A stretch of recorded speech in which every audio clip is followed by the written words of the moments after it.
You earn more and somehow spend more too. The raise arrived last month, yet your account feels the same. The bigger paycheck was supposed to change everything. Instead, it quietly rearranged your life into something more expensive. You are running, but the finish line keeps moving. Every step up is matched by a step up in normal. This is not a budgeting problem inside a spreadsheet. It is a psychology pattern, and seeing it loosens its grip. By the end, you will understand the invisible pull. You will see why more money feels like the same money. A raise hits your account and a small voice speaks. It whispers that you have earned the right to upgrade. The coffee gets nicer, the groceries fancier, the subscriptions multiply.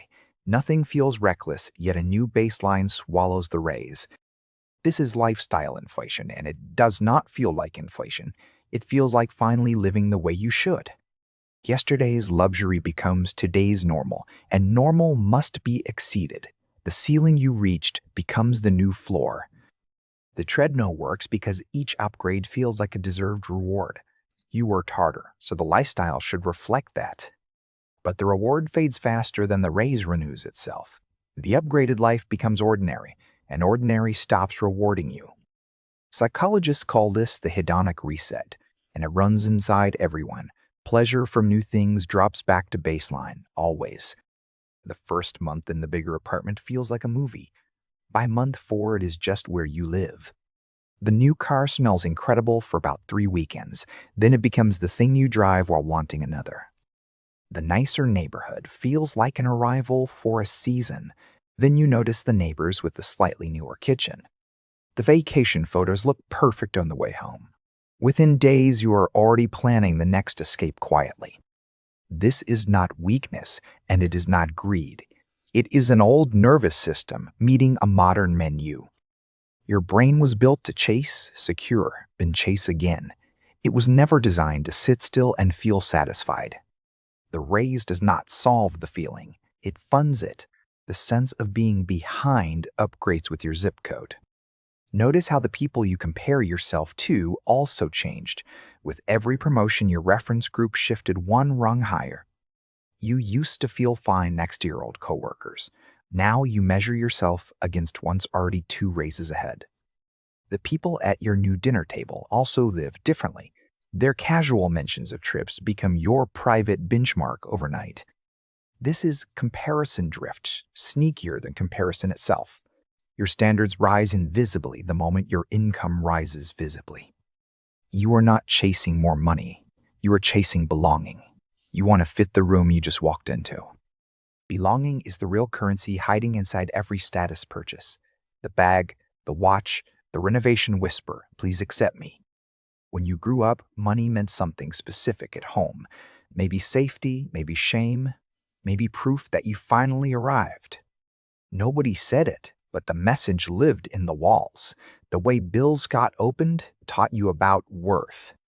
Those early meanings did not vanish when your salary changed. They simply attached themselves to new things in adulthood. So the new couch is not really about sitting comfortably. It is about a younger you finally feeling chosen. This is why logical budgeting advice often slides right off. The chase is emotional, and emotions ignore spreadsheets entirely. You can know the math and still swipe the card. Knowing is not the same as feeling safe without upgrading. Think about the last purchase that thrilled you for weeks. Notice how quickly that same item became invisible at home. The thrill was never stored inside the object you bought. It lived in the moment of becoming someone slightly newer. Then the becoming ended, and the object stayed, quiet and ordinary. You were not buying the thing, the transformation. The treadmill speeds up when your friends start earning more. Their dinners get nicer, trips further, houses bigger. You do not want to be the one ordering tap water. You do not want to skip the group trip. So you match, quietly, never naming it out loud. Matching feels like loyalty, but it quietly costs your peace. You order what they order, even when you wanted soup. You laugh at the prices while quietly calculating the rent. Then there is the audience inside your phone every evening. Strangers performing lives built on loans, gifts, or angles. You compare your messy Tuesday to their curated highlight reel. Your inside feels small next to their edited outside. They only post when something looks impressive. The other 6 days of their week stay hidden completely.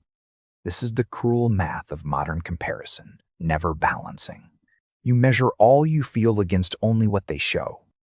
Take a breath here, because this part is worth sitting with. Notice if any of this sounds familiar. When did you last feel genuinely ahead, not briefly relieved? What were you chasing the last time you upgraded? If a moment from your treadmill came up, share it. Your honesty might be what another tired viewer needs. Sometimes naming the chase out loud is what slows it.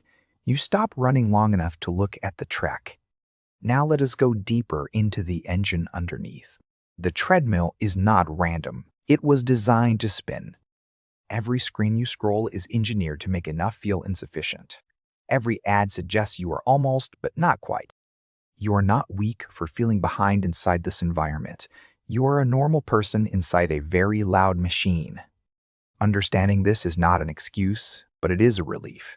The chase is not proof something is broken. It is proof something around you is working exactly as designed. Once you see the design, you stop blaming yourself. Now look at the people who seem calm about money, not the loud ones, the quiet ones who seem unrushed. Often they drive older cars and live in smaller homes. Their watches are simple, their vacations quiet, their kitchens unremarkable. They could afford the upgrades and simply chose not to. The freedom of saying no cost less than any purchase. They are not behind. They stopped running this track. They figured out that enough is a decision, not a number.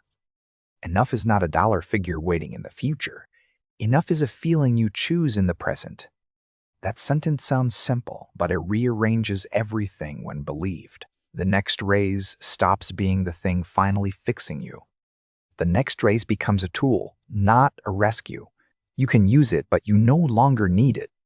Imagine receiving a raise and changing nothing about your spending. Not as punishment, but as an experiment in your freedom. The gap between old and new income becomes pure room. Room to choose, room to rest, room to stop performing. Most people never feel that room because they fill it. The new car payment arrives before the new paycheck clears. Filling the room feels like progress, but it locks the door. You traded freedom for furniture and called it success. Stepping off the treadmill does not mean refusing every nice thing. It means choosing nice things from desire, not panic. The difference shows up after you bring the thing home. Joy stays with desire. Emptiness arrives with panic. There is a real difference between wanting and needing to belong. Wanting can be enjoyed. Needing controls you from underneath. When you buy from want, the purchase ends when finished. When you buy from need, the chase starts tomorrow. Notice which kind of buying has been running your weekends lately. No judgment here, just gentle, honest noticing inside yourself. The treadmill loses power when curiosity replaces shame inside you. Curiosity asks why. Shame just spends more to feel better. Ask what story this purchase is telling others. Then ask if you would still want it without an audience. That second question is small but quietly enormous in your life. It separates things you love from things you perform. Some things survive that question and stay genuinely meaningful to you. Others quietly disappear from the cart and relief follows. This is not minimalism, and this is not deprivation either. This is honesty about what makes your life feel full. Your version of enough will not match anyone else's. That is the entire point, and the entire freedom available. The neighbor with the bigger house may be drowning. The friend with the newer car may dread every statement. You are not seeing the cost, only the surface. The surface is the most expensive lie in modern life. When you stop trusting surfaces, you stop racing invisible competitors. The race ends because no one was actually running. There was no finish line because there was no race. There was only a treadmill with you running alone. The people you were racing were running their own treadmills too. Everyone was chasing the same imagined audience at once. Stepping off feels strange at first, like missing a familiar noise. The chase had a rhythm and silence sounds suspicious. Sit with the silence. because something real lives inside it.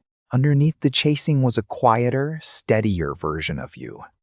That version does not need the next thing to feel okay. It was okay before the chasing ever started running. You can reach that version with one small daily noticing. Catch one upgrade urge today and pause before acting. You do not have to refuse the purchase outright. Just create one small breath of space between urge and action. In that breath, ask whose voice is actually doing the wanting. Sometimes yours, sometimes someone you never even met. Over time, those breaths grow longer and urges quieter. The treadmill is still there, but you forget to step on. That is what stepping off actually looks like in life. Not a dramatic vow, just smaller moments of choosing yourself. You will still earn more, hopefully, across the years ahead. But more will finally mean freedom, not more furniture. You will still buy nice things, because nice things are lovely. You will simply stop needing them to prove anything. You might keep some upgrades and quietly let others go. The selection becomes yours instead of inherited from a screen. That is the quiet wealth no one talks about online. The wealth of wanting what you already have most days. It will not trend, photograph well, or impress anyone scrolling. It will only do one small thing: feel peaceful. And peace, it turns out, was the thing you were chasing. Every upgrade was a translation of one wish: rest. You can give yourself rest without waiting for a raise. You can decide today that the chasing self can sit. Nothing dramatic has to change in your accounts this month. Only the meaning of the next dollar quietly begins shifting. That shift is invisible to everyone, including close friends, but you will feel it the next time money arrives. You will feel the old pull to upgrade something nearby. This time, you will smile and let the pull pass. Take a moment now and notice how your body feels reading this. If something's softened, that softening is the beginning. If something resisted, that is okay and worth being curious about. Resistance often means a truth touched something tender inside. Either way, you are no longer running blind. You are looking down and finally seeing the belt beneath. If this helped you see your treadmill more clearly, comment below. One word describing how the chase has felt lately.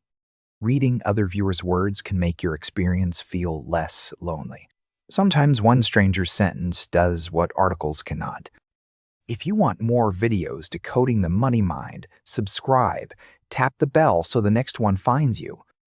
Share this with a friend who keeps saying they feel behind. They might not need advice, just this quiet recognition. You were never broken for chasing, only human inside the design. Being human, it turns out, is already enough.